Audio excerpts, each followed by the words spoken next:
Hi, Buzz. So if that's correct, we'll go ahead and call the meeting to order. And if we can have a certification of the open meeting law requirements. Amy, I don't know if you're there, or Dave. Amy's not here. I am. Open meetings law requirements had been met by posting the agenda at the appropriate spot in the county. Wonderful. And then if we can just get a roll call of the committee members. Lori Severson is here.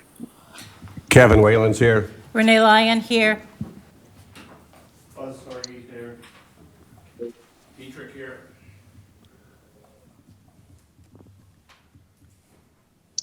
I know that Kevin Adams is planning to join, needs to just get off a little early. And I believe that Gina is also planning to join.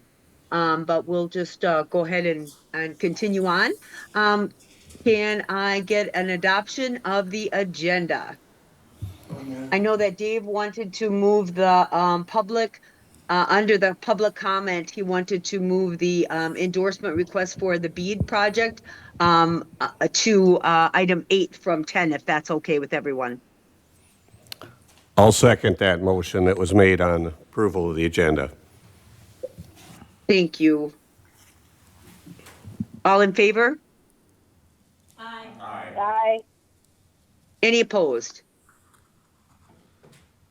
Wonderful, great. Can we get an approval of the 12/3/24 regular meeting minutes?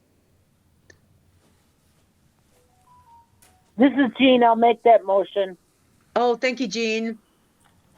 Do I get a second, please? Second. Perfect, thank you, Kevin. All in favor? Aye. Aye. Any opposed? Wonderful. And then Kevin Whalen, I might need a little help here on the election of the officer, the vice chair vacancy. Can you walk me through that a bit, Kevin? Basically, first of all, you'll have to have someone that'll move to open nominations for the vice president or vice chair. And then we'll have to go through and accept nominations. You'll have to state 3 times if there's any more nominations after each. And then you'll have to go through and have a informal vote. Okay, got it. All right, so do we have any nominations to start with, huh? I nominate Kevin Whalen for vice president, vice chair. Vice chair, I Vice guess. chair. Vice Okay, chair, sorry about that. great. I'll Yeah, set, Kevin, can I second that or no? As a committee chairman, you can second during a committee meeting. Okay, I will second it. I make a motion that nominations be closed. Perfect. Any other This is nominations? Jean. I'll second that. Okay, perfect. I think we have a second. Any other nominations? There ain't, they're closed. Oh, right. Lori, they were moved Okay, to good. close. So then, okay, I moved to close. All right. Thank God I have Kevin here. All right. Call a And vote, then, call a vote on the closing, though. And then make a motion All to right. accept anonymous ballot. Yeah. okay, can I make a motion to accept anonymous ballot? I second. All in favor? Aye. Aye. Any opposed? Close enough for government work. It's early in the All morning, right. John. All right, great. If we're good to go then, Kevin? Yes, that'll work. All right, wonderful. So congratulations on that. Thank you, Laurie. And thank God for me. I appreciate it. All right. Just a heads up, guys. Madam Chair, Yes. just a heads up, I will have to leave by 9 o'clock because I have my other job, as I mentioned to you earlier. Understood. No problem. Then we'll go into the public comment. The call-in number is 715-538-1894. 715-538-1894. I believe we may have some folks on the call that are looking to contribute to the public comment.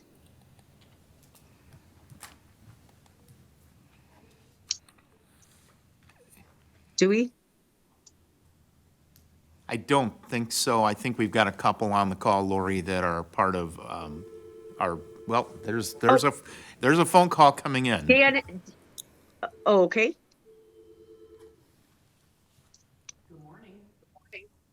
Yeah, good morning, Lori. This is Dan Lilla. Hi, Dan.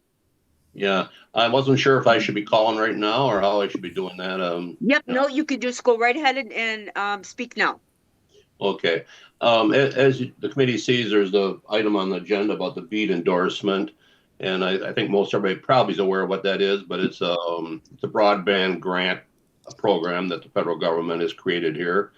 And we're at the town, I'm at the Town of Dodge chairman, and we're working with Cochrane Telephone at this point on a possible expansion of broadband into the town of Dodge with, fiber optic cable and the whole shebang, I guess, there. And we will be putting together a grant here in the coming month or so.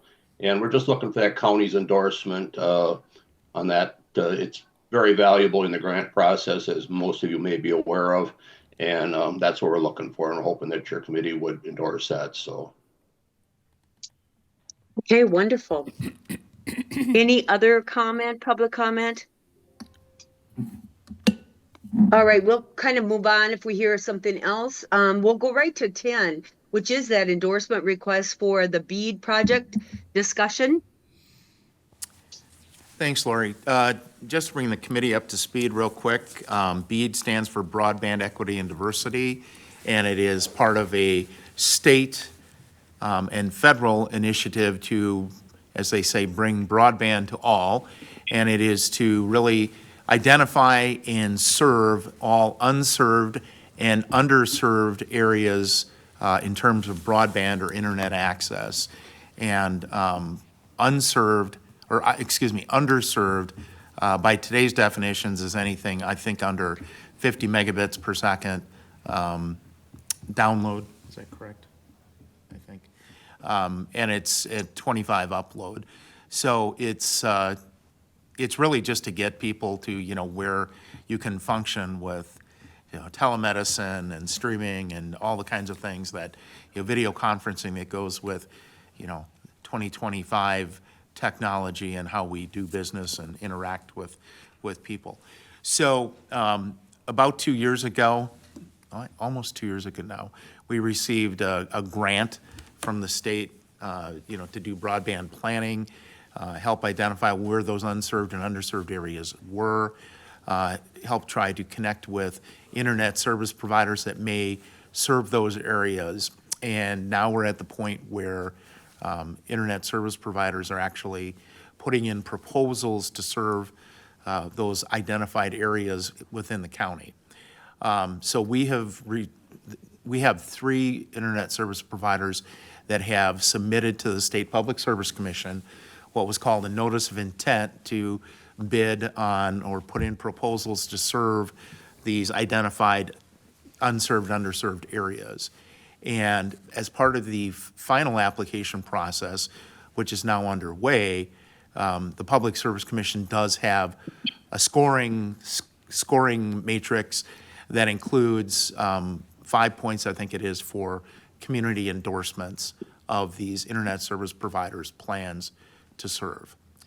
So we have been contacted by 3 of them, and they're all, a little bit different areas that they want to serve. Might be some overlap, but it's Cochrane Cooperative Telephone Company for that area in the town of Dodge that was just mentioned, and then Brightspeed and Charter Spectrum as well. So I know for sure that Sean, I think you're Sean, right? Yep. Sean is here from Cochrane Telephone Cooperative, and I see Kelly Shipley from Brightspeed online.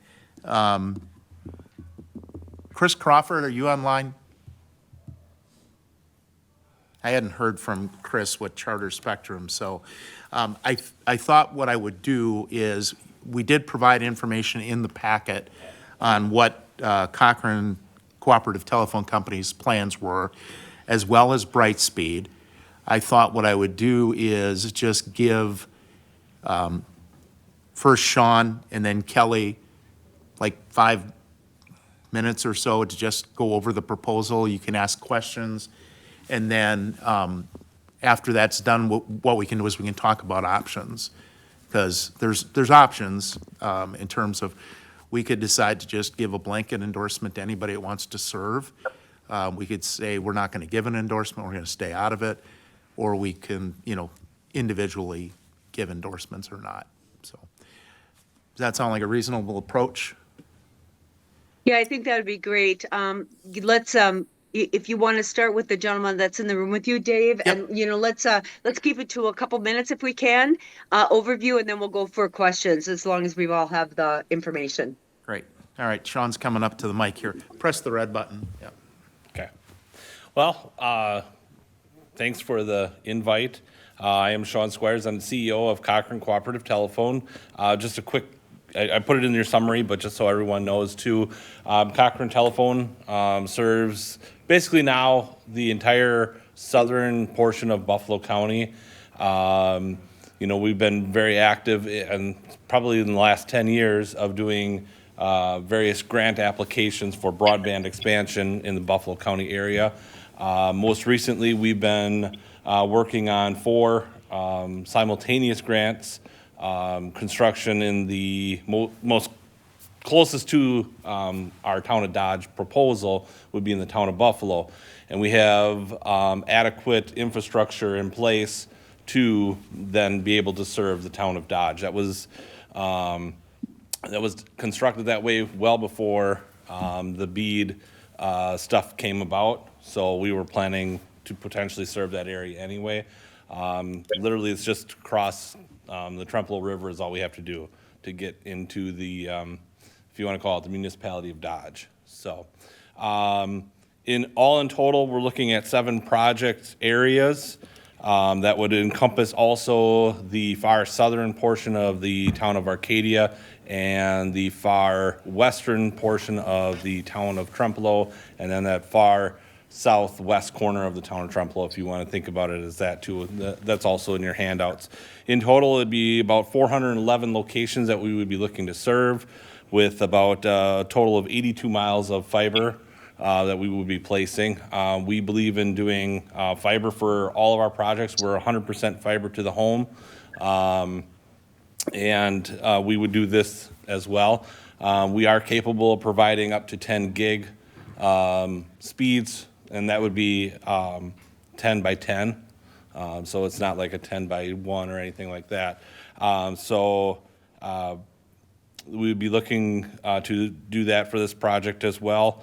We've been fortunate enough to be recognized for a lot of our work. Most recently, we were part of the Economic Development Corporation's broadband playbook creation. We were one of 6 companies that were able to participate in that. So now a lot of the work that we've been done is now established, kind of like the playbook per se for broadband expansion in Wisconsin. So I guess any questions that you guys may have, or those online in regards to us or the proposal that we have?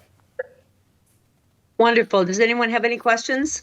I've got one question. Yes, sir. Are you serving any service in that area right now?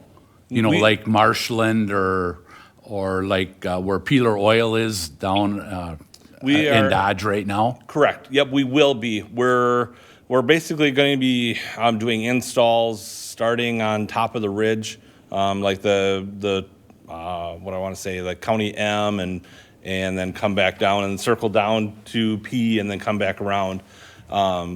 Where all the main line has all been done, that we were able to wrap up last fall. So all the infrastructure is already in place. But as of right now, you're not serving Trempealeau County? No, nothing in Trempealeau County. We're literally just, like I said, right across the river now. So, yes, sir. Awesome. Once you get done with this, or is the whole township all property It would be all the project areas that were in the handout. You'll see them. I kind of just can show you here really quick. It's basically if you draw, a big circle right there. There's no holes in there or anything, so they have to be all contiguously served. So. Awesome. Any Other questions? Lori, this is Jean. Could he just have that packet or his information put in a Word document and emailed, since it's not in the packet since he brought it?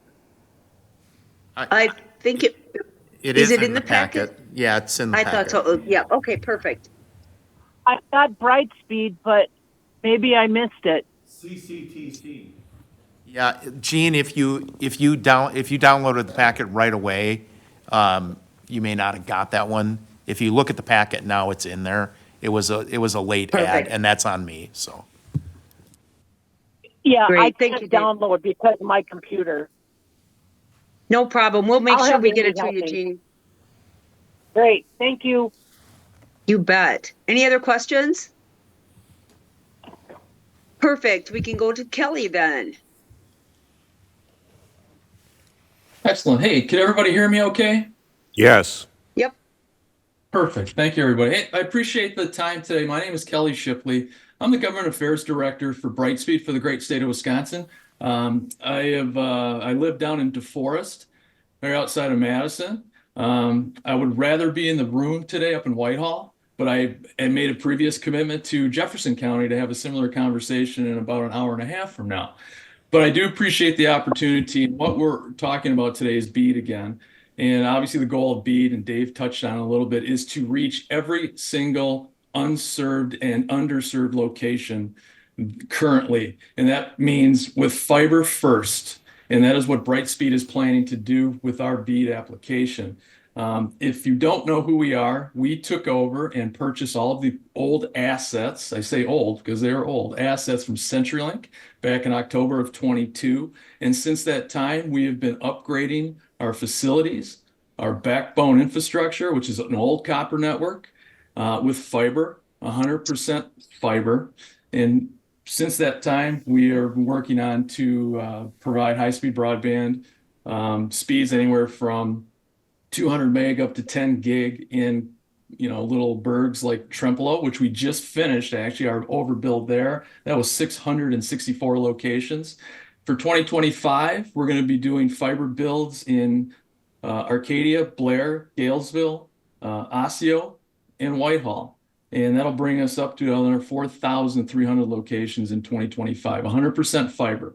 For the BEAD specifically, what we're asking, and I've had conversations with Dave W. Carlson about this a couple times, is that we want to get to roughly 3,398 broadband serviceable locations. I know you have a packet that shows our existing infrastructure. That would have been those areas that are highlighted in orange. I also included in there the Public Service Commission's map, which shows those underserved or those BSL locations that we're looking at putting a grant in for.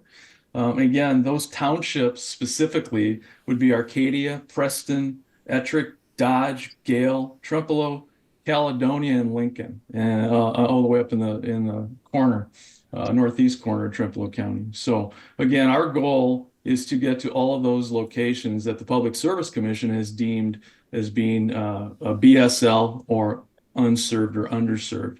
And again, our goal is to get to every one of those locations with this grant. And what we want to do with that is ask for your endorsement. We're not asking for any money.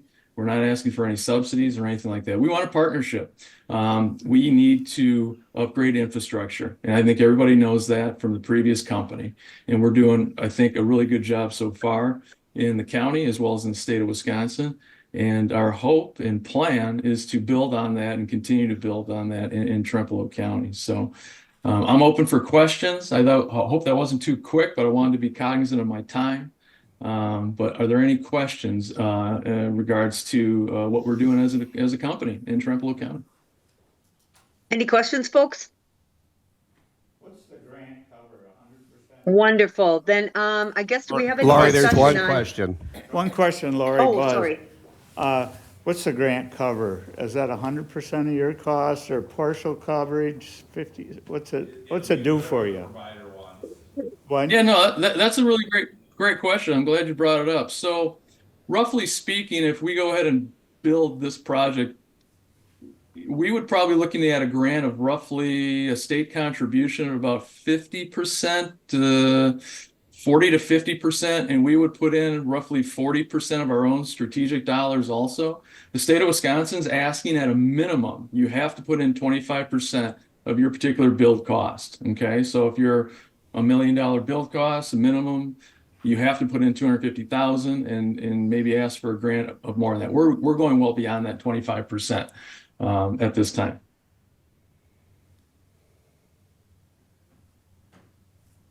Any other questions? Wonderful. Any other questions at all?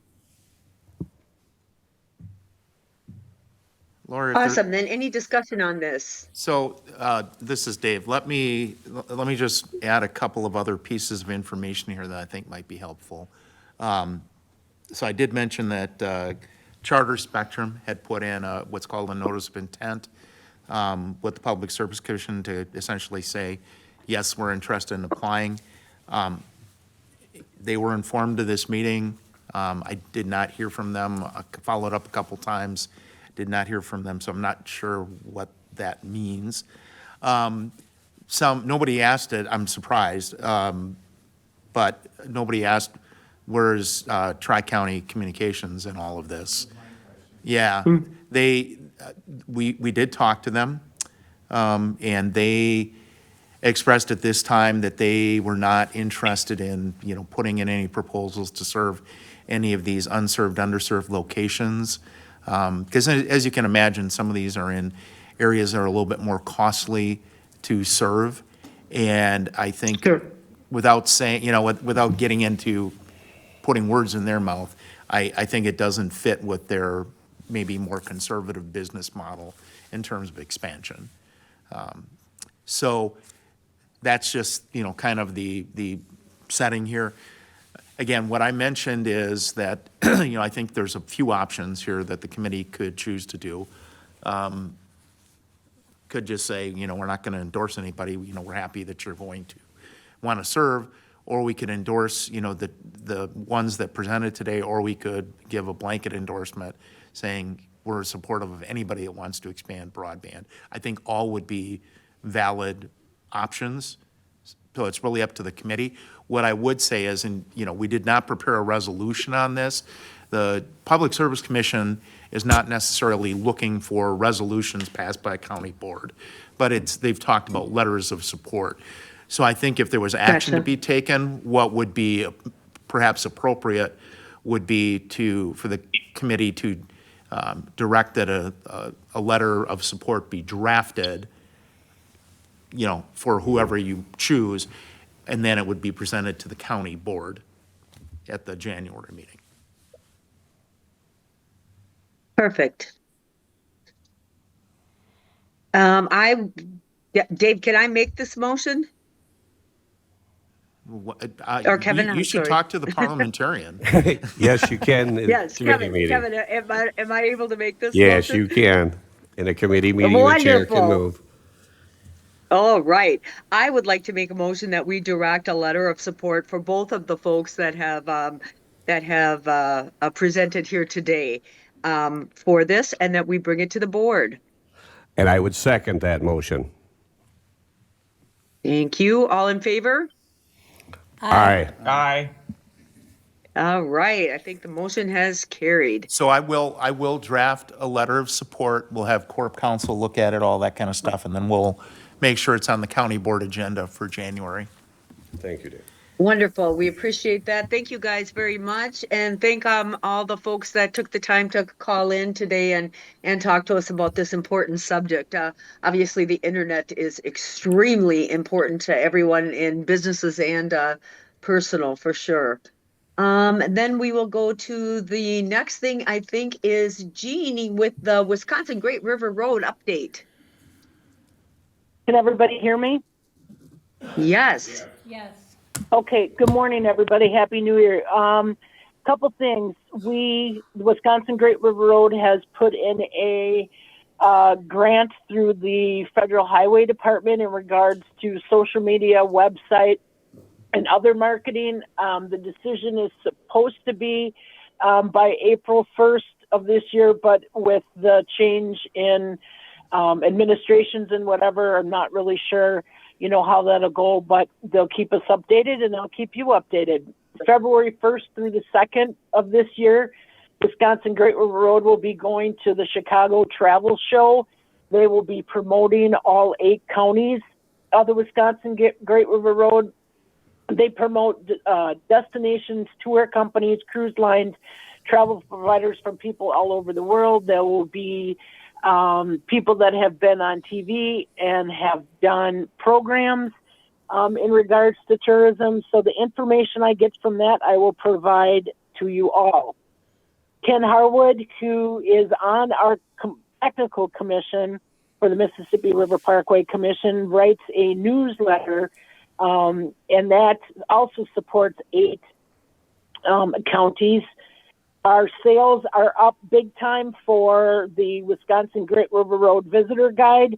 The information, once we get it all looked over and approved, will go to the printing company, and the goal is to have the visitor guides in our hands by March 1st. Again, this year we are looking to go with Vector and Ink out of Wisconsin Dells. It's part of our budget, and that distribution they take 15,000 visitor guides and they distribute them to I-43 corridor with Lake Geneva, 4 rest areas, and Southwest Wisconsin. Green Bay is hosting the NFL draft this year, April 24th through the 26th. We're getting information from the Wisconsin Department of Tourism, how we somehow can do some sort of marketing with them. We are also, if we couldn't afford something, if it's too much, we will look and reach out to our other counties and commissions and businesses, etc., to see if we can get, something up there to represent our 8 counties. When the visitor guides are done, and even for the Trumbull County visitor guides, we have 6 free welcome centers through the Wisconsin Department of Tourism, and that's the I-3990 Beloit, I-94 Kenosha, I-90, on Campbell that's the La Crosse CVB, U.S. Highway 41, City of Marinette, U.S. Highway 51, Platteville, and U.S. Highway 18, Prairie du Chien. We are up in the air to see if this September we will be hosting the Mississippi River Parkway Commission annual meeting, which is all 10 states of the Mississippi River. It was supposed to be in conjunction with the Mississippi River Cities and Towns initiative, but since there's been so many changes with the different cities of their leadership, and our La Crosse mayor was vice chair, and he is not running for re-election. Right now, that I don't even know if that's going to continue to be a organization. I appreciate Jack. He's reached out to me, in regards to getting updated on Wisconsin Great River Road, and unfortunately, I've had some health issues that I haven't been able to finish that report, but him and I have chit-chatted about it, and we will continue to work on it. And lastly, we're working with Wisconsin Department of Transportation in regards to the Highway 35 bridge project. We had a meeting in Trempealeau a couple months ago. We had a bunch of people, citizens, businesses, etc., came and expressed their concern about shutting down and taking the 3 bridges and doing it all at once. So I will keep you updated on that. We have a meeting in a couple weeks with them. And that's all I have. Wonderful. Hey, Jeannie, on the draft, keep me in the loop on that. Leroy Butler is on the board with the Packers now, and he's been in contact with me, and I think we're going to have some really cool opportunities to be able to do some things at no cost. So that should be great. Okay, that would be great, and I will do that. I'll also send you some new information they're going to be working on to invite businesses and counties, etc., to participate in the Chicago Travel Show. So that's a great idea. Thank you so much. Updated and let me know. Yep. All right. Thank you very you. much. We appreciate it. All right. And then, Dave, I guess the Economic Development and Tourism Report, do you have anything on that real Yeah, quick? I will keep it real brief. I think I've got 3 quick hits here. We Okay. talked at the last meeting about, we were going to be working with the University of Wisconsin's University Alliance on a couple of projects. Always part of the difficulty at the front end of that is finding a class at the university that matches with your projects. We are fortunate. We've got one class that's matched with one of our projects already. So I'm going to be going down to the UW later this month to have an opening conversation with this class that is going to be working on how can we develop more business opportunities related to our outdoor recreation and visitor economy. And that's a class in the, I believe, College of Agriculture and Applied Economics.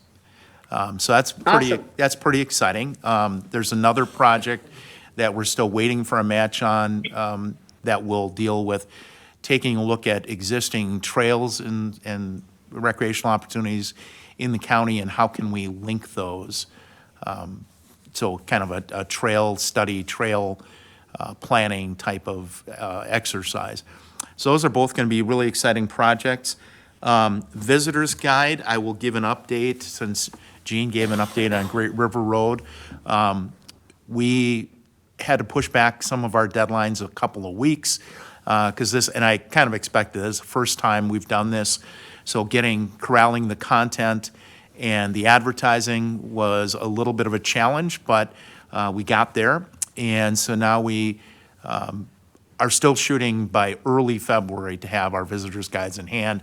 I'm working on the distribution system and all the information Gene gave, I have, and we'll be putting that together in the next couple of weeks that when the guides are done, we will get them deployed as soon as we can.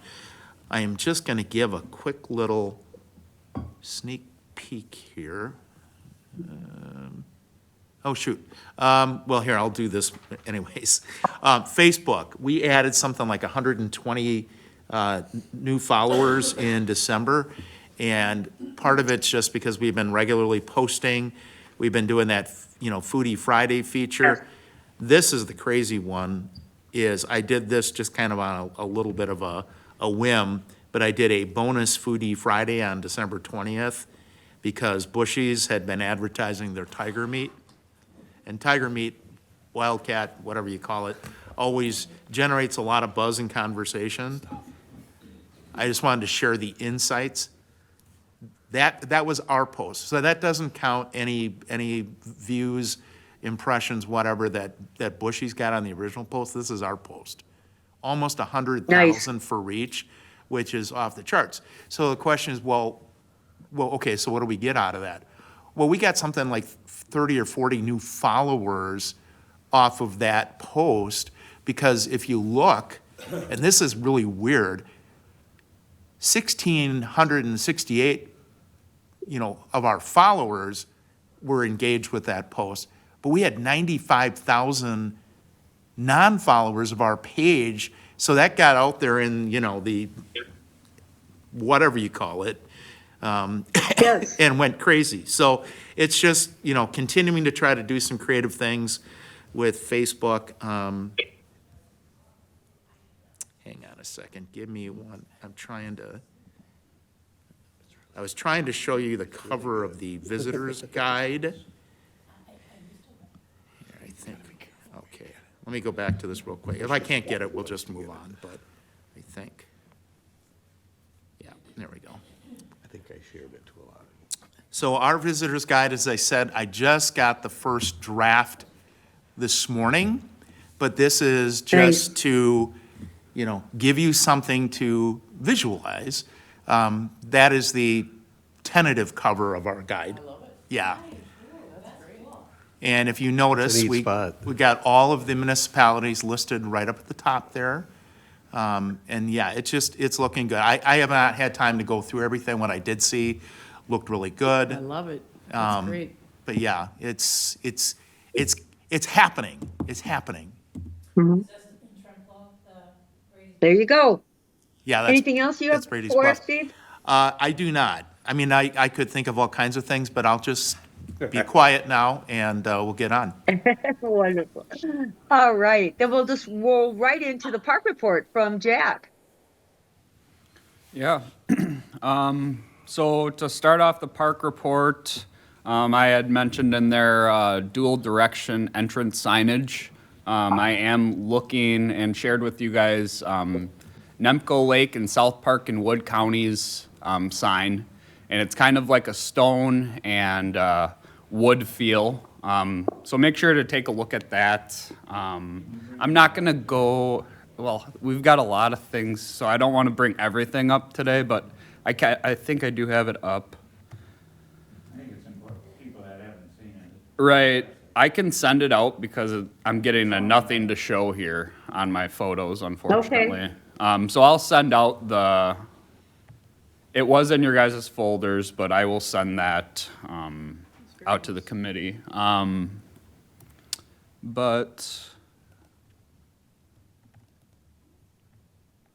So we're working great, on Jack. that. That'll be kind of a long process because it's going to be a big price tag. So Becky and I will have to talk a little bit about it and kind of get it as a park project or onto the budget. Because I think it is important. Our current sign now is one direction, and having dual direction signage, you'll be able to see it on both sides of Highway 93 when you're going past, instead of going past and not knowing what the heck is that place right there. Is it the one that's on 95 heading across? 93. No, but the one that is the example. Oh, I'm not sure. Okay, because Yeah, I've talked to their guy, Dan Villeret. Okay. He's the park guy over Is that there, what and he you're- gave me all of the materials and stuff, and I kind of know the pricing at this point. It's going to be right around that $10,000 number, I think. Okay. So if we do get something like that, it's going to be really nice, and you'll be able to see it. So I think it's important. But sorry, I'm having.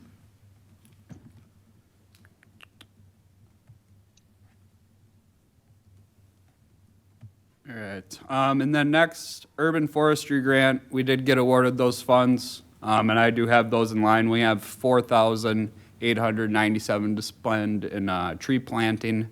One of my ideas was to incorporate the Whitehall sixth graders in their camp out, and having them doing maybe some preliminary stuff, and then we have the full year, which includes the fall, to spend that money. So I'll work with conservation, the forester, for the DNR forester for the county, Ryan Strand, and we'll spend that money. And also Phil, with our park project, will maybe be using some trees. Yeah, Bob? In regards to your tree planting, there was a lady that died from Independence the last couple weeks. Her husband was on the board and that, and there's some interest that they would like to plant some trees at Petrick Park in their memory. Okay. And they are heirs to Joe and Emily Petrick. Oh, very good. In that, is there a specific type of tree that, say, the forester has got picked out to put in the park? Yeah, we've identified white pine and red pine along the highway, and then we want to do some service berries for screening, and then we'll have, for the project, I'll have to, converse with Phil about what we want to do for tree selection there. So you don't have any trees for longevity, like a maple or a There hickory is- or there something is like one- that? Yeah, there is one idea that I need to identify, which on the south-facing fence of the park project on the the deeded property to Trempealeau County, we'd like to put like a prairie buffer there. So hearing that seems like if you want to memorialize a prairie in somebody's name, I feel like that'd be a great opportunity. So still Then need you to get get into something pine attached trees and there. that, red pine has only got a life expectancy of about 30 to 40 years. Yeah. So white pines were the main identity for screening along the highway, but we want to use service berries, and between that and the park project, I feel like we're going to spend that money and have it identified pretty quick here. Any questions on that? White pine, are they only have a life of 30? Red pine. Red pine. Yeah. We would mix in some red pine possibly, but Was there a thought for any of the larger shade trees? Oaks, I don't know, and I know there's different varieties of oaks. Takes forever for them to grow, but they Oh, yeah. sure are pretty. yeah. Yeah, At least a right. good mix. And the tree selection that we do, seedling, bare root, Oh, like it's all part of it. So I think for the park project, we're gonna want to go with trees that are a little bit bigger and more pronounced to make it look nicer right away. And then our highway ones, those can grow in a little bit. And it's something that's just gonna take some time. So I'm okay with doing some seedlings and mixing it up a little bit, but it's good to have that money. It's better than not having it, so. What Yeah. about Arbovita? They're really good blockers and grow fast. Yeah. Perfect. Jack, do you want to roll right into the priorities, the park priorities that you have for us? I still have some more on the park report, Lori. We have, did some I had started my communications about the Trempealeau Lake lots with FEMA. So I should have more for next meeting, with that, and we incorporated the village in that conversation of Trempealeau. And there may be a possibility of handing those over, but we're not sure yet. So I should have more there. Handing them over to whom? Village, if they'd like them. Oh, okay. Yeah, but the likelihood of that is low. They had said, Isaac Pooler, their village administrator, said they'd likely not be interested, but he is going to present it to their board. Have we determined if there's anything that can be done on those lots? We're working through that right now, so Okay. I will hopefully have something for next meeting that's a Yeah. little bit more formal. Thank you. And then I attached that Petrick Park bow hunter. I attached that form, let him know not to hang overnight. And basically, I don't know if he's been in there or not. Seemed like a great guy that was going to take his kayak right over. So he had access to the 31st, and looking to formalize that a little bit more with Susan when I'm going through park ordinances. And that's just on the 29.5 acres across from the river. We don't want any hunting on the main park part, but no one's using that 29.5 across the river, so that might be okay for 2 hunters max. And then campsite pricing, we did put out an Ashley promo, and we will be opening 3-day and week reservations starting on the 14th and the 16th. Do you got any questions about those? Okay. And then been communicating with Corp Council about a few things. I guess the most prevalent thing would be the Tom Shank deed adjustment. We went forward and instead of adjusting the deed, we did send him an agreement letter. So him and I and Corp Council are working through that best we can. So he is reviewing the letter and has until the 20th to do so.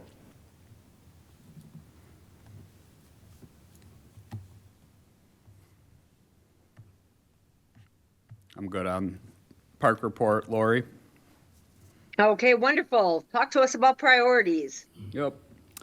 So when I went over to Eau Claire County a couple months ago, I was talking with their director, Josh Peterson, about Trempealeau County and kind of where we're at. And he said, by the sounds of it, it's a good idea to solidify those ordinances and policies. So I took that to heart and been spending a lot of time with that. And it's a long process to go through that with Corp Council, but I think it's the right decision. So that's a big priority right now, along with getting our campground pricing and marketing stuff ready and kind of forming a plan.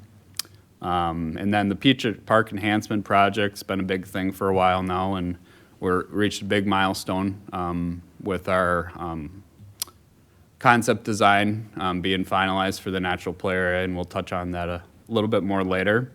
Outdoor recreation in the county, it's been an ongoing conversation that we're trying to learn together as a group. And then communication with Tom Shank. Like I said, we went forward with agreement letter that he's got about 13 days to review and talk to Danny about.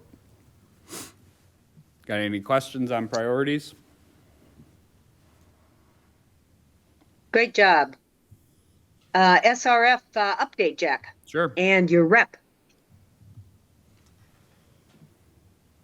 Yeah, so the document I provided was a summary of a cost savings and timeline document that I've been working on with Phil and Becky and the other person that they have working on the design, Nathan Schwartz, with SRF. And basically, if you had a chance to review that in your folder, do that if you haven't. That gives pretty much all the headings and main points of what I was trying to do with that cost savings, and that helped form the conversation lately for project development. But we reached a pretty cool point as to where we felt comfortable with our concept design last month, and we talked about it a little bit more this month, and we're ready to kind of go forward with the first step of presenting the concept design and having Phil and SRF here. So I'm going to share my screen here.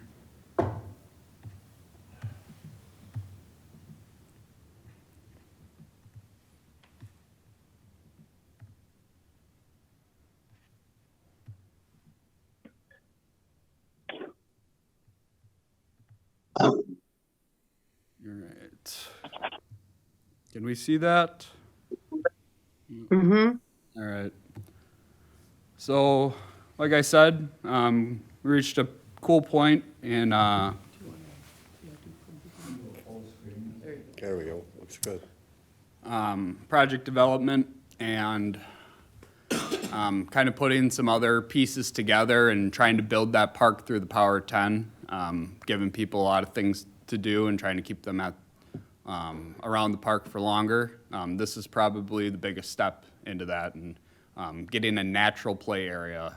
Those of you who don't know, we did have like a master plan put together for a rec pond and a bridge study, and we kind of shifted at the beginning of the year due to a few different reasons, and we went forward with this natural play area concept. And in my opinion, fits right in with the park, and I'm excited about it. I think the community will be excited about it when it comes to be, and few things that we've got to get together in the next few months. It's going to be a lot of work, but it's going to be good. It's going to be good for everyone. So, leading to that, there's some key issues that we're working through. Agreement with Tom. Like I said, we're going through with an agreement letter that he has 2 weeks to review. Grant funds and funding options with changing the project scope. We did apply and receive the grant after not initially receiving it. There was a project that got cut, and then we ended up getting the grant for that rec pond, and then we ended up going a different direction. So now we have to go back through this process again. And it's going to be a little bit easier, but the project scope is a lot different. So there is still a lot of updating to do, but we'll get there in time. And then Highcliff, I do have an update memo letter. I have a printed copy here, and then I can send it out after the committee meeting. Becky, do you mind giving that to Bob? Pass around. So Highcliff did give us an update on that septic proposal, which we've been asking for a month or two now, which is good. I think we're gonna have something formal for our February meeting. They reached some good points that I'm not gonna elaborate too much on until next meeting. But that memo, I asked him, Amory Palmer, to provide a memo of kind of what we talked about yesterday. And basically, that's a synopsis of what the proposal is going to cover. And then play equipment, Phil and I are working through the selection process and what we have in our park reserve budget, what's attainable, and what are some key elements to think about, and also permitting stuff. We're starting to talk about that.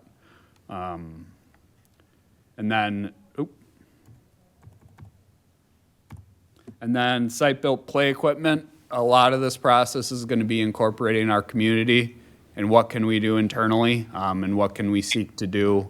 You'll see once we get to kind of the funding page, there's asterisks on this page, and that's stuff I can work on to get this project cost down.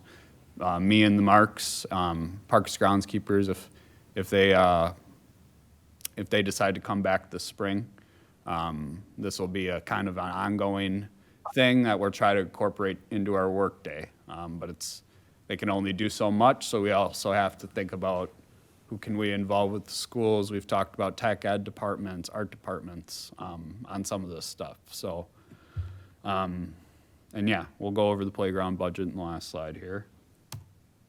But yeah, I'll hand it off over to Phil. Thanks for coming, Phil.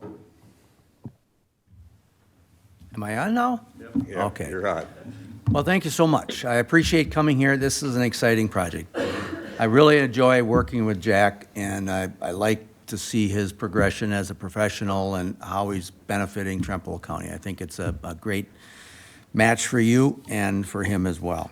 But I'm going to talk about the playground, and I'm hoping to keep it short, but I want to keep it and concise, but I want to give you at least some meat to grab onto. So the concept of the 4-H theme is still in the plan.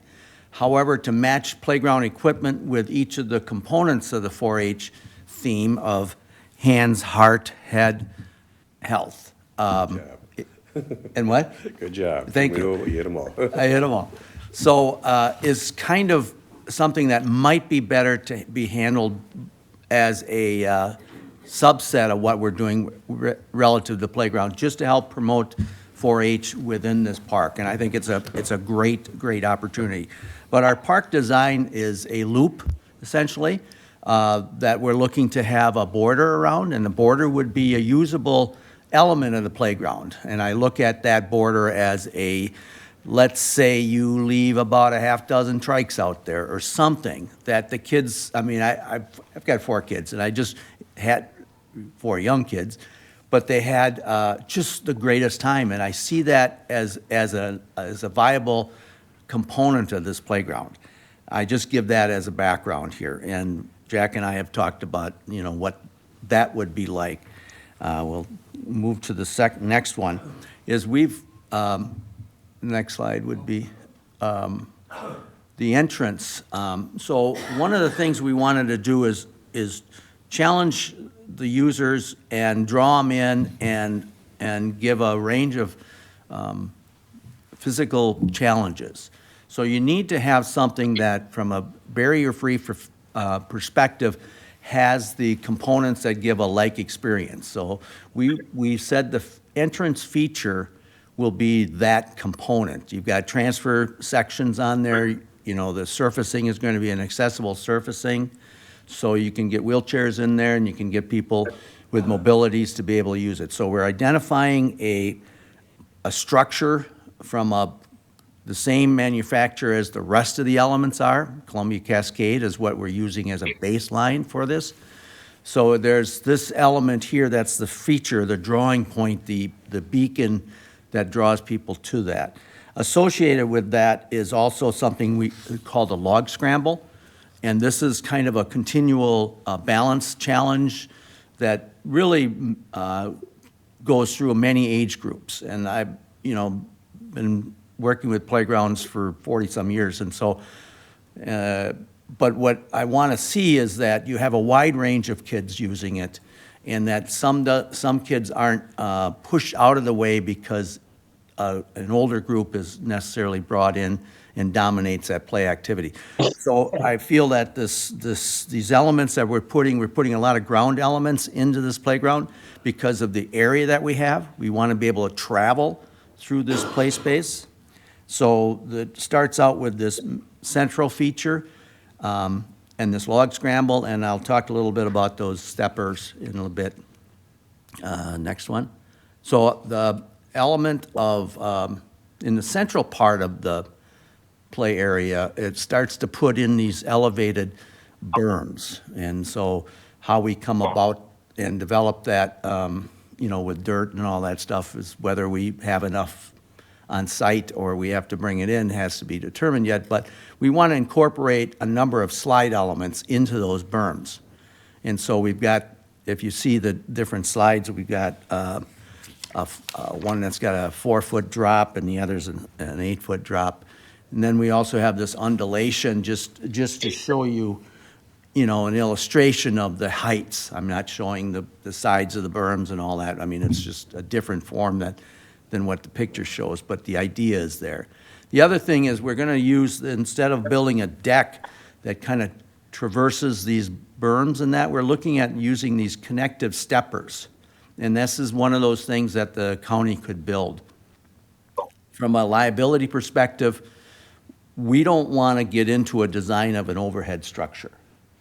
We'll have to, I think our recommendation is that you buy that from a manufacturer. But when you have ground items, you have better fall zone protection. You've got, the strengths of a child vary so much between toddler and 12. So you want to not really put yourself from a liability perspective into making those design decisions. So we're relying on the manufacturer. So some of these things that are in here, you'll see the simpler things are the things that we're recommending the county take over. So on the next slide. I just want to add, Phil, I think embankment slides are very age accessible and versatile. So I think it's something that we've talked about incorporating into design. And it kind of fits with the Trempealeau Hills, so we're kind of excited about that part. There's a lot of the design theming that we could talk about, but I won't. But there's elements of here that kind of tries to represent many things in Trempealeau County. So, good point. So this next one is where I think we kind of step up a little bit on what the county's going to do. Some of these elements of a dead tree, using a dead tree, and making it a climbing structure. And again, I've got grandkids now, and I got some land in the woods, and I cut down some trees like this, and I set them up like this, and it's amazing how much draw that is. I was surprised, but we're looking at integrating a number of these together that would either be directional or connected, or where you can transfer from one element to the other. So we, again, feel that this is something that you could harvest out of your forests, and you could, selectively, I can help with that process to select a number of trees, cut them, prepare them, set them off to the side, and then we'll do the detail for the base. And then that will be a significant play feature and a very cost-effective one. Now, as an overhead structure, it's a natural overhead structure. It doesn't have what's called CPSC standard glitches that would be there for entrapment and all the other things. So it's a viable piece for you to do. The other thing we want to do is kind of from containment, not containment, but an illustrative enclosure, is to use fencing on the perimeter of some of these things. And so I put a fence style in, a crossbuck style of fence, that would just kind of form an enclosure there. The other thing we talked about was some nesting things, a nesting piece. Now, Jack and I have talked about this. What I'm illustrating here is one that's manufactured. It's not cheap, manufactured by the company. But the idea is that these can be settling points that people can come and, engage in a different way. I mean, it's more of a passive experience in the playground to either observe or to engage in. So there might be some opportunities for somebody in an art element to weave these things, weave them of this nature, and then, you can stage it however you want. But it's a cool thing to have as part of the plan. So that was, so the final one is one that we're kind of struggling with in some ways, because we want to get the river system incorporated into the park. But as we started putting costs together, it's to make a recycling river, something that would have a basin that we could pump up and rotate it around. It's going to cost more than I think we want to invest in on this park at this juncture, because you've got so much land that you want to use. So what we're looking at is maybe building, or this company provides these tables that, and maybe Buzz can appreciate the river hydraulics. And we could start building elements in here that the kids could play with the idea of how are rivers, how do they function? How do the water hydraulics kind of work as rivers move down a grade? I think this would be kind of a fun thing. It's, I'm calling it a pump and dump. So in other words, we're not recycling the water back up. So we'd have to start dealing with a stormwater component that I'm feeling would probably be piped in a very cost-effective way to a rain garden. And so you can start talking about that ecology, and we can start bringing into this whole discussion not only the woodland, and in fact, back to one of the earlier points I wanted to make, is that I think we can incorporate trees into this playground, deciduous trees, because we don't have any shade structures in here. So there might be some, planting of some bare root plants in here to kind of fill in the space as well, to give it another dimension. But so we're trying to tap on all of these kind of components that are evident in Trempealeau County. The last thing was Stay on health, or oh, you want to go ahead? that's good. That point is the swings. So again, overhead structures, it's going to be important that you buy those. So we wanted to keep all these things nature-based or wood-based instead of incorporating metal structures in it. And so you basically, we're trying to do a two-swing situation where you've got tot swings. If you have a single bay tot swing, you can't have one as a tot swing and one as a regular swing. They have to have two tot swings in that bay from a requirement or a standards perspective. But we'd also put in a nest swing. A nest swing are really popular in playgrounds. You can have more than one party in there, and the parent or somebody has to be engaged with it, which is a good thing for swings. Let's go to the next thing. So with all that said, I've spent considerable amount of effort on my part to discern what kind of play equipment would go in here and who would be providing that. Some of the companies I looked at had some spectacular things. The cost was out of the world, over the top. And so drilling it down, we came to this company that we feel can create a feeling of a nature-based, or that sense of a wood and natural elements at a more reasonable cost. And it's still a high cost. So, I think some of this stuff I've broken down into, which is $464,000 in equipment. And that's the equipment that would be installed price. And so some of those things maybe you could install yourselves, but The point being is that I've broken it down by what would be a purchased items, and then the items before with the asterisks, like Jack mentioned, would be some things that you would do internally here.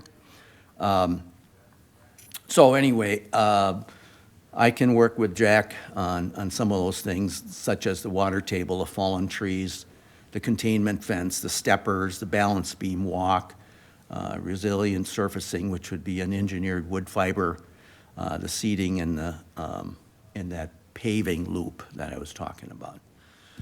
So I went quickly through that. We also have a schedule set up. Can you go back on that a little bit? I'm just going to mention about funding. Sure. There's opportunities to use city staff, county staff, I should say county staff, and other people to create what's called a force account, which is the elements that are provided by the county that offsets their contribution. So you don't have to necessarily put the cash into this grant proposal. You can use forced labor cost, like your labor hour and machine costs, to offset your grant match. That's an important point, just to have that parked in the back. So this other thing about grant applications, Jack and I are going to go talk to them a bit about it. They've got new people in that program, and so we'll see what we can do as far as expanding the types of grants that would be available. Grace Michelson. Michelson. Yeah. And then there's another lady, but all the people that, they've been a lot of turnover at the DNR recently. So this is DNR Park Development. It'll be a stewardship program to start with. Now, we talked about how to get other monies in and some other vehicle. Maybe there's other grant programs that we can get outside of the DNR that could help. The philanthropic money would be really helpful, because that would be take away from the match, as well as create additional opportunities for naming, let's say. Let's say the main feature of the barn with the silo could be the Buzz Zorgi barn, Thank you very much, Buzz. You just cover the cost of the 210, you got that, Buzz. Yeah, you brought it up, Buzz, so. But the point is, I guess, you'll get to more on the schedule. We gotta get this. Okay, any questions? Got to get this packaged up so you can Right. start shopping this within the Correct. community. Right. And right now, I don't think it's quite there from this. No. No. So how soon Next slide. I know that's what I was getting at. So we really aren't going to be ready to start shopping this internally within Trempealeau County for how many months? Well, I think the key is going to be, let's get through the preliminary engineering drawings, because it has to be, and Jack and I talked about this yesterday, but I've got to get a pretty good estimate as to what would be in that budget for the DNR. They've got a spreadsheet that needs to get filled out. And the engineering plan is going to give me some ideas on, what the elements would cost for in-house stuff. I've got the stuff for the purchased items identified, but it's going to be drilling into the in-house cost. So I need to complete those engineering drawings so this grant submittal can go in by May 1st, okay? So nothing would be, and then it has to go through that approval process. In the approval process, they generally aren't going to authorize the release of the funds till September.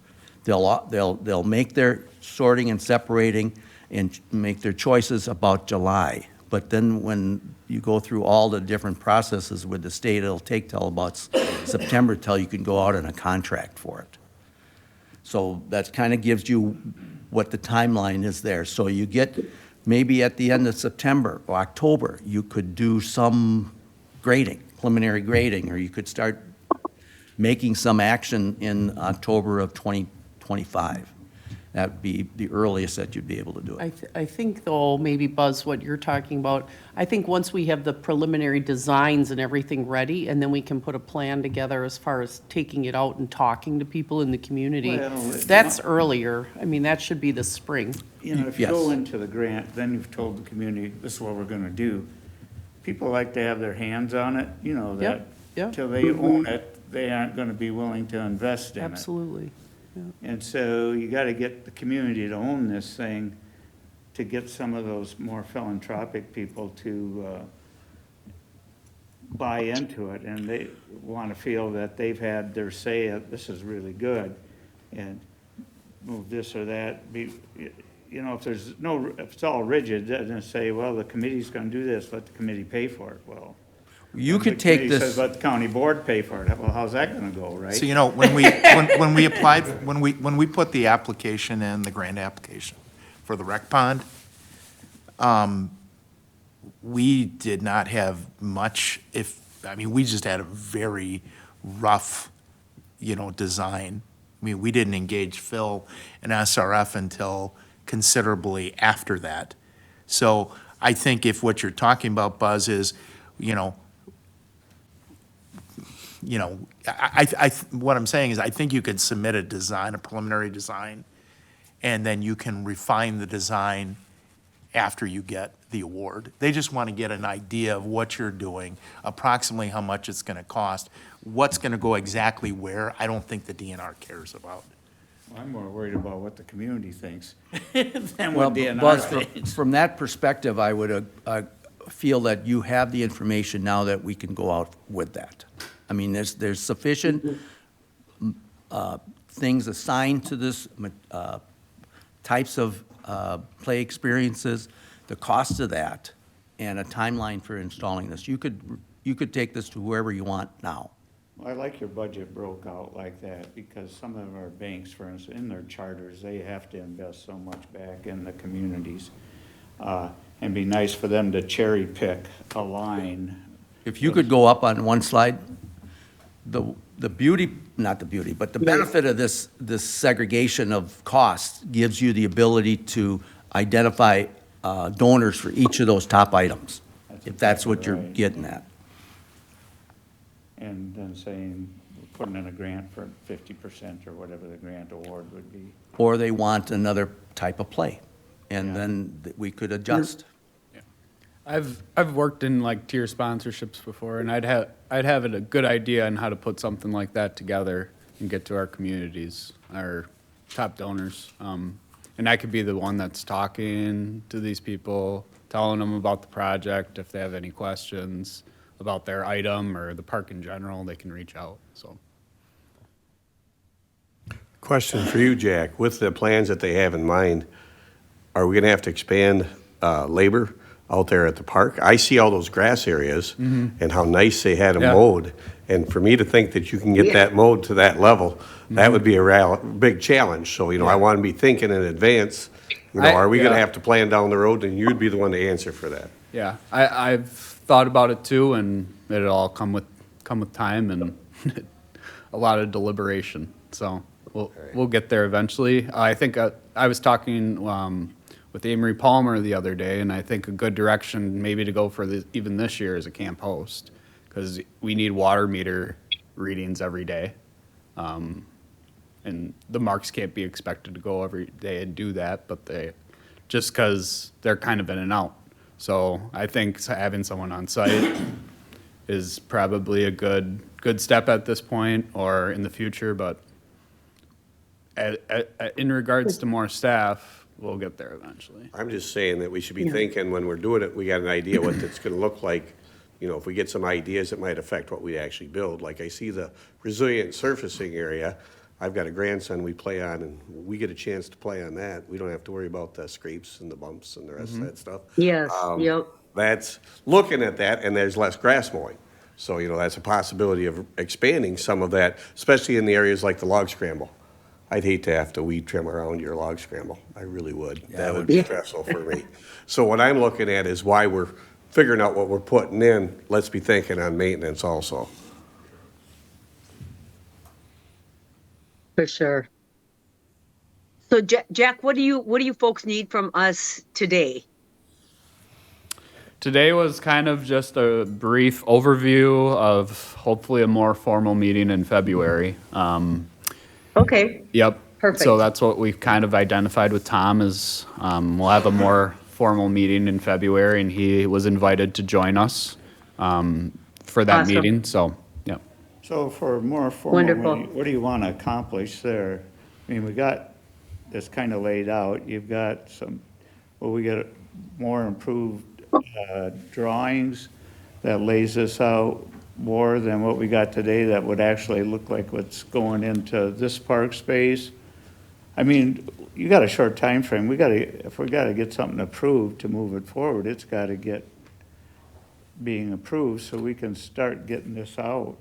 Well, We got 4 months. it would be nice if we could come away today with some direction, the fact that we should proceed with the detailed drawings, the construction drawings, because then I can put our other landscape architect into that mix, and then we can do the details.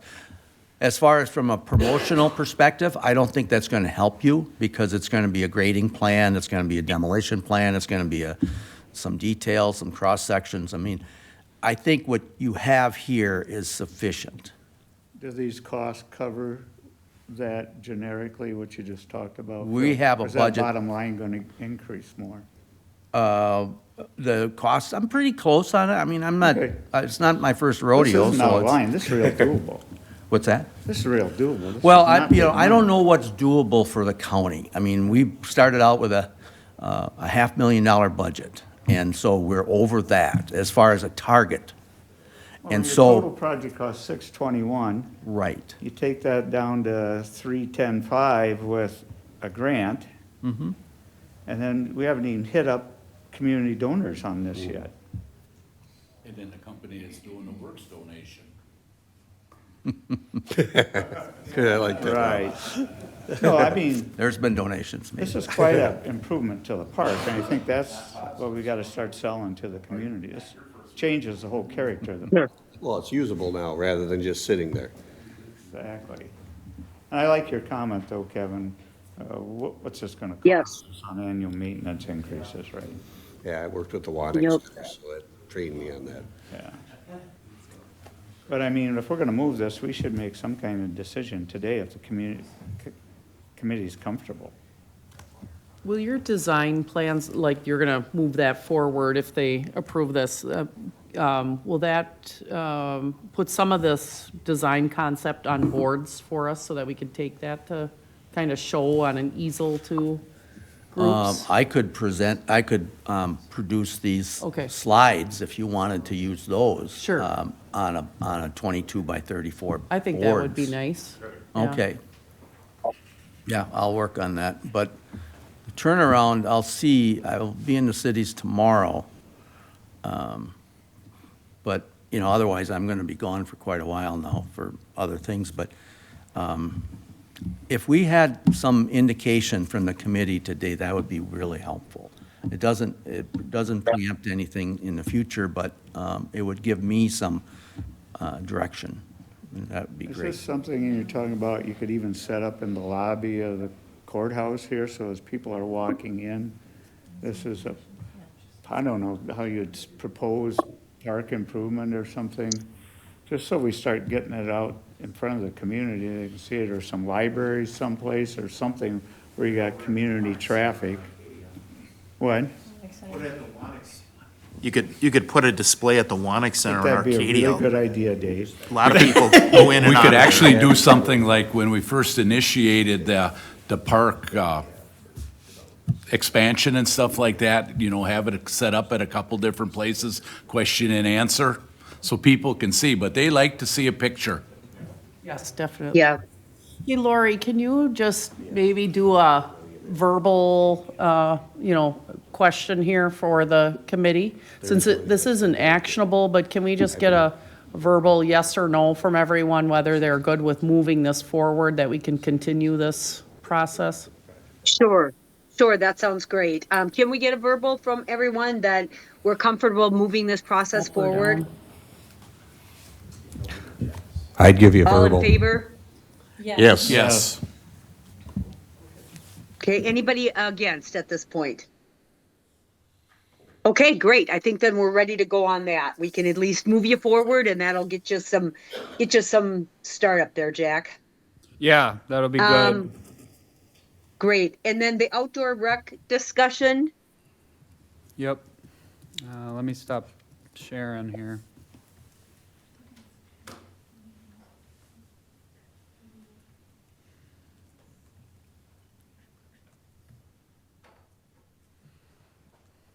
Okay. So basically what I have ready isn't a whole ton with outdoor rec. It's gonna be more, Dave and Becky at this point. I was just gonna in your folders, I kind of gave a brief, 4 bullets on what we're doing on the water trail. And one of those ideas is Dave's idea with the Trempealeau Voyagers program.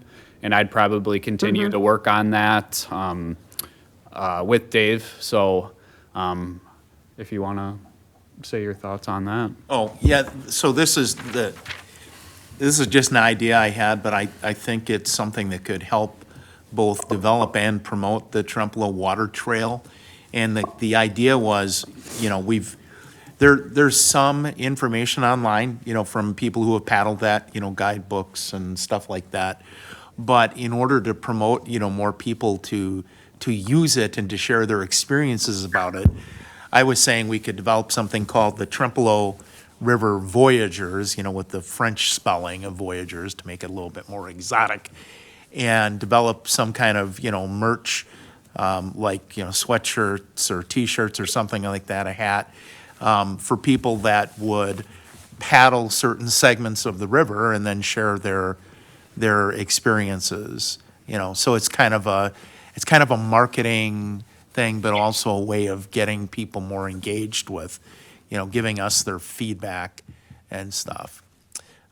Because there's, yeah, exactly. Something, it's the kind of thing that, you know, we could, you know, promote, you know, through our tourism Facebook page and stuff like that. But the idea is really just to get people, you know, kind of a novel thing, get people to come here and be part of this, you know, Voyagers project and help us really, you know, map out the river and you know, share experiences and stuff. Because there's just really, I mean, I know a lot of local people, you know, kayak that regularly. I hear all those kinds of stories. But if you go out looking, you know, online, it's spotty. And there's not much, and it's basically like Whitehall to Independence, you know, is documented in a few places. Otherwise, it's the lower part of the river down towards Perot. And what I don't see is anybody, like with reports on, like, you know, what's between Arcadia and Dodge down to the Trempealeau River. And I'm curious. Someday when I retire, I'm getting my kayak out and I'm gonna like systematically paddle that river because I'm curious. But I would have to imagine that between Arcadia and Dodge, there's some really beautiful spots along that river. There just has to be. Actually, that's the only spot that there isn't a landing Yep. that you can get in and out of between Arcadia and Dodge. If we could build one halfway, because you look at down at Dodgers one, and then there's a highly accessible one to get out of the water by Marshland. Right. So anyways, You know, that's we're pretty well covered, you know, Yeah. in the county. That's that Voyagers idea, and I think that's something that would be pretty exciting to kind of put together. I don't think it would take a lot of money on our part to do something like that either. Wonderful. Well, go ahead and keep us updated on that, Dave. Yeah, and then I just wanted to touch on Elk Rod and Gun and Whitehall Lions Club. Just a hand for their work that they've done recently on the Trempealeau River. Their 2 projects were a big part of us looking more into the water trail, and Elk Rod and Gun got theirs done like last month or a little bit before that, and then Whitehall Lions will be aiming for this spring. So those are 2 big things on us looking more into the water trail with outdoor rec. Wonderful. Anything else on outdoor rec? Nope, I'll just probably eventually put together a report of what's happened and what's still needed, so. Wonderful. If I could though, Great. And- Lori, this is Renee, could I backtrack a little bit and ask for a little piece of information about the park? I know there's some money, but, and I know you've probably reported this, but I think for Rich and I's sake, could you tell us what we have and what we're looking at as far as grants? Are there definite grants? Just to give us a financial Yep. picture. The last number, since I've talked to Amy, in the park reserve was 260. And to be able to match for the grant, 249,000 is needed. So, The match is through the DNR? so we, between that would put us at 498. Right. And then we have identified, 621. So, Identified, exactly as the cost, yeah. as that cost, from today. So it's a big part, obviously. is. So, that'll be a big part of what I'm working on here. So then we're kind of looking at philanthropic money to Yeah. So you only Make need a up the little best. over 100K, 100. Yeah, and we'll continue to hopefully add more money into that park reserve this year. So, cool, thank you. I've got one more question on the trail. This is on me a bit, but are we got someplace tech available, web available of all these these pictures of them, locations, maps? Is all that out there on our website right now? So if somebody wants to plan a canoe trip, it's ready to go. No. Yeah, I mean, yeah. Isn't there something on the, I thought that Land Records had put something together. yeah, we had recently just put something together with all the new landings. So, we did have a brochure that was at the park this year, with the landings. So you got time of travels and all that kind of stuff. No, it's just got the ports, but we have looked at that recently. I got that information from them for my June meeting for the water trail. So that's definitely Wonderful. Jack, something that can can you be just- added. Yep, can you email that to us, Jack? Sure.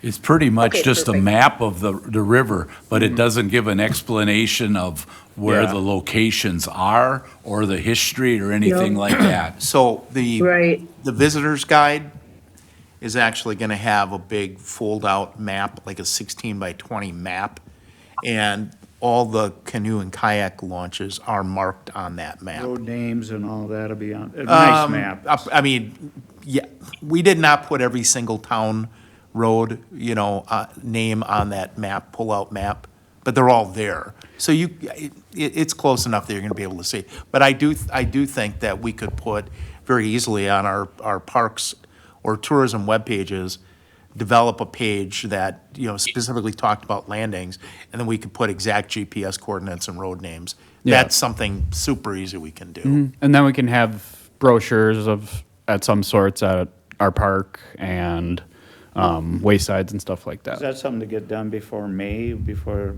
people would want to start being on the river? or is Yeah, that more long-term? Jack and I can work on that together, on getting something up on, on the web. The other thing is, honestly, like you talk about like travel times and distances and stuff like that. That's the kind of information that, if we get this Voyagers project going and we get people out there.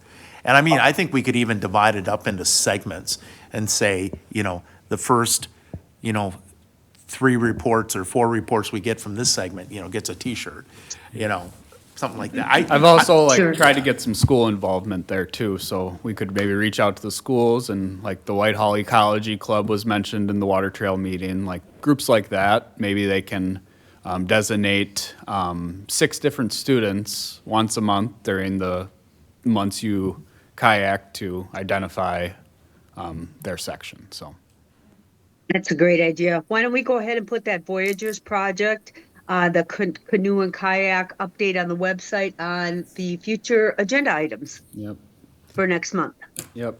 And then, since we're on outdoor rec, something that wasn't mentioned that probably has got to be a future agenda item is updating our Peacher Park master plan and our outdoor rec plan. So That'll be a group effort between me, Dave, and Becky.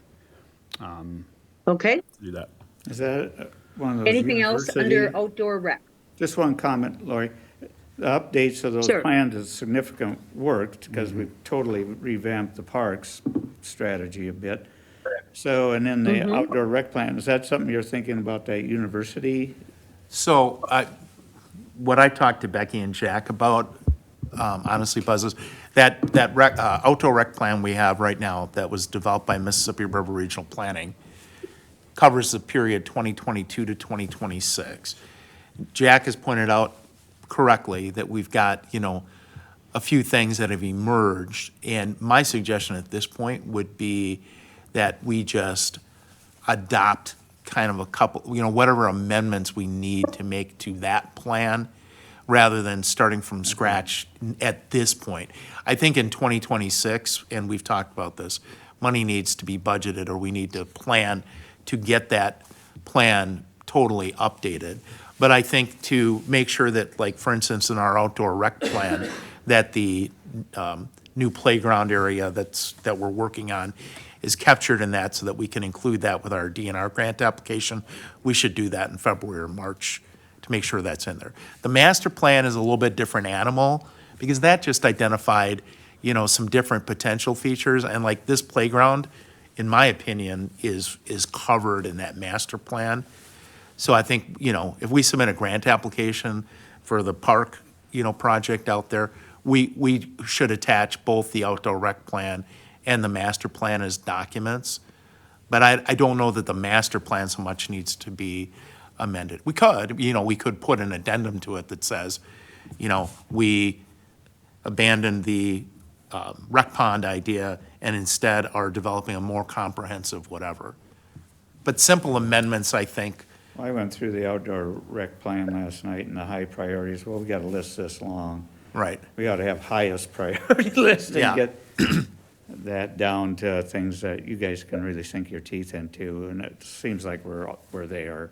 We just need to maybe more formally do that through that process you just laid out.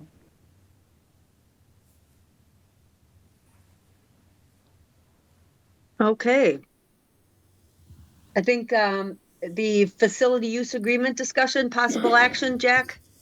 Yeah, so I've been working with Corp Counsel on this, and this is not ready at this time.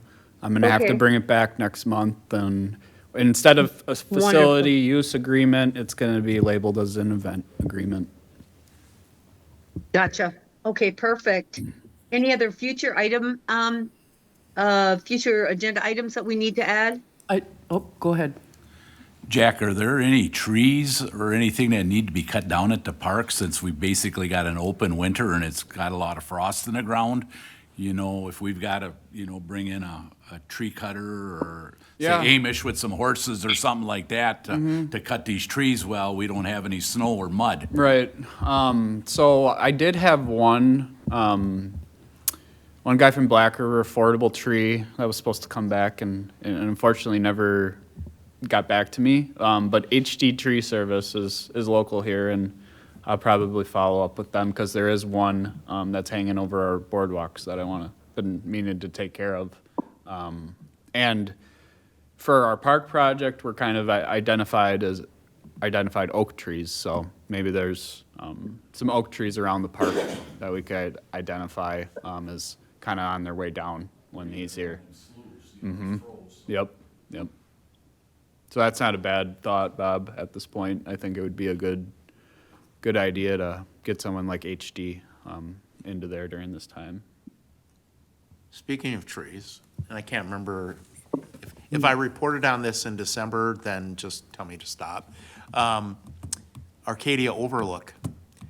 We, talked for quite a while with DOT, Wisconsin Department of Transportation, about, could we get the trees trimmed, since they're in a scenic easement and all that stuff, and, we had to work through the bureaucratic stuff, but finally in the fall, got permission for our highway department to actually take down some of the trees. You would think that it's a scenic overlook, so cutting trees to maintain the scenic view would be a slam dunk, but we're talking government. And Honestly, it required some research and some interpretation, but we got it, it looks much better.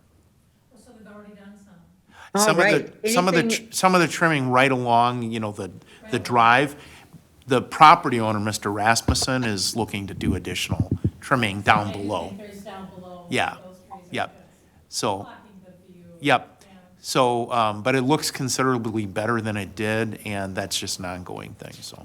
And it was brought up by the Arcadia Township when I was at the last township meeting, too. We discussed it at length there, when I asked them what they needed from the county, and that was priority one, right there. Other than money, they wanted to make sure that we address that still. Awesome. Great. Okay, guys, any other future agenda items? I just have one last thing to comment on, is that we have Rich Anderson here with us today, and Rich is going to be joining the PTED Committee. He'll be as a member in February then in voting, so he joined us today, so just, so everybody Yay, knows. Rich. Yay. All right. Anything else, guys? Perfect. Then the next meeting will be February 4th. And I just need a motion to adjourn. Have we confirmed the future agenda? It seems like we had two things. One was some progress on the canoe trail, and then is Phil coming back with more detailed engineering plans? It was Water event trail. agreement too. Event agreement and water trail update. And then- and hopefully a response from FEMA, or I put that information together a little We bit got better. some more detailed information too on the various grants that would be available, and probably put a strategy for community engagement for moving the park plan forward.